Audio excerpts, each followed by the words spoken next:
Everyone gets excited and wants to see those sales office 3D renders like yesterday. I'm going to slow your roll. The first deliverable from our design phase is a floor plan showing the customer journey and the mood board. Now I'm going to let you in on a design secret. If a scaled floor plan looks right on the page, it will work in real life. It's this early design stage that we can do easy fixes. It's so much more complicated at the completion stage when we're standing in the space, everything is built, and we say,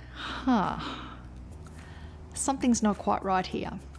So we spend a lot of time getting that floor plan right, and we won't progress until everyone is happy with the plan. This floor plan will also show you the customer journey map, which steps through what we want the customers to see and when, and ensures that the selling tools for the consultants are included. What that typically looks like is, at the top of the funnel, we introduce people to the development and its unique selling proposition. Middle of the funnel, this is where we feature the overall development or master plan, showing what is contained within and beyond your development boundary.